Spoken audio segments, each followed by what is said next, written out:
Hi, Democrats. Today is Monday, May 10th, and it's time for the Chair's Daily Live. And yes, happy Monday. So every day I come, I'm going to talk about bills elected and elections, maybe not in that order, and I may throw in some other stuff. But yeah, that's what I'm going to talk about every day. And so today, the bills that before I talk about bills, I do want to talk about, I want to acknowledge and send my condolences for the death of Bernice Mitchell out of Stillwater. She's been involved with the Oklahoma Democratic Party for a very long time. She and her husband, Earl, and I want to send my condolences to Earl Mitchell and the rest of his family. She will be greatly missed. I wanted to say that. She died over the weekend. Alrighty, so the bills I want to talk about are HB 2074 and HB 2078. So 2074 is allowing for kids to transfer any and everywhere they want to, but that includes moving from public schools to private schools. And the problem with that is funds, right? The problem with that is it takes money out of underserved schools and sends it over to, schools that are performing above and beyond, which sounds like a good thing on the surface, except that not everyone can transfer. So there will be students who will essentially be stuck in the underperforming school that will be further limited by resources.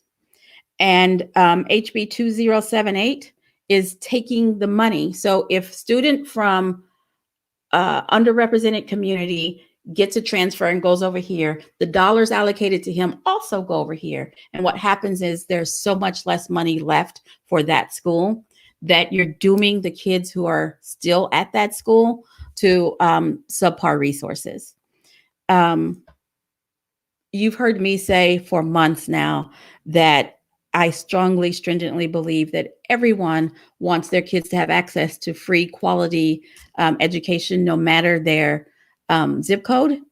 And what these two bills do when coupled together is it absolutely makes sure that doesn't happen. It absolutely makes sure that if you live in a zip code that isn't the richest zip code in your town, and your kid still goes to that school, your kid is doomed to a subpar education.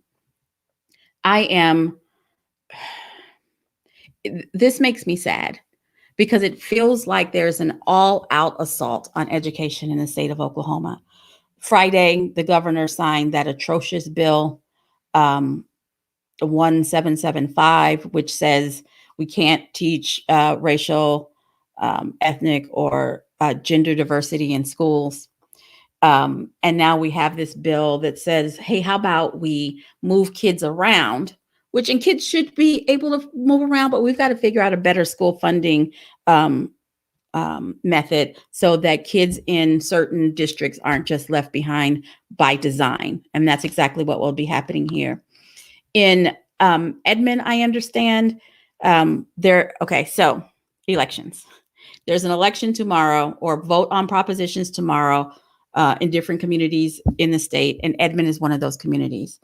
And from what I understand, this bill is aimed at targeting schools that have mask mandates as being unconstitutional, and they want to take the funding. Make sure you research the bills and understand the full wheres and why-fors of those bills. Masks have nothing to do with the school funding, have nothing to do with what happens at the schools, and penalizing an administrator or a superintendent for instituting a mask mandate is short-sighted and vindictive, and we can't really allow that. Let me take a second and say, hi, Cherie. Hi, Amber. Hey, Wayne. Hi, Mary. Hi, Troy. Glad you're here. Hello, Jeff. I'm so glad that you guys have joined today. And then look what I got in the mail. So excited. I haven't got to vote in a really long time. I get to vote again. It's my absentee ballot for the election on June 8th. I got mine already. But if you live in Tulsa, or you live in a district that doesn't have their election until June 8th, it's not too late to request your absentee ballot and get it so that you can fill it out at your leisure after you've done your research.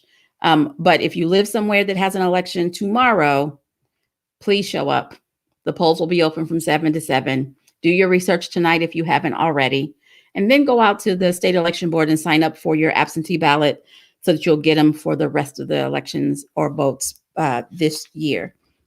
So bills 2074 and 2078, messing with the funding of schools. Elected officials. Have I talked about an elected official?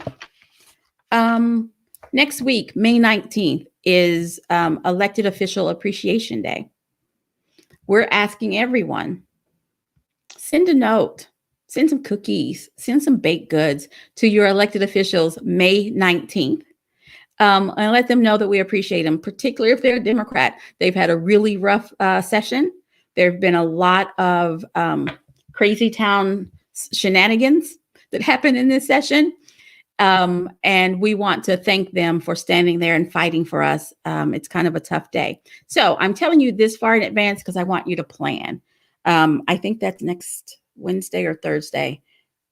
Next Wednesday. I want you to plan. And this gives you enough time to get something in the mail. And we're trying to get them as many thank yous as possible so that they know that they're appreciated and so that they stick in there and fight for the next 2 weeks before session is over.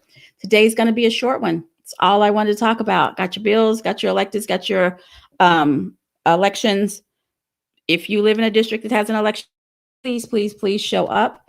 And if you're hanging out at home or have access to the internet tonight, check out on our Facebook page and our YouTube page at OK Democrats, the Hamilton Report. Scott will be doing a deep dive on HB 1775 and its impact on our state. You guys have a great one, and I'll be back tomorrow at 4:15.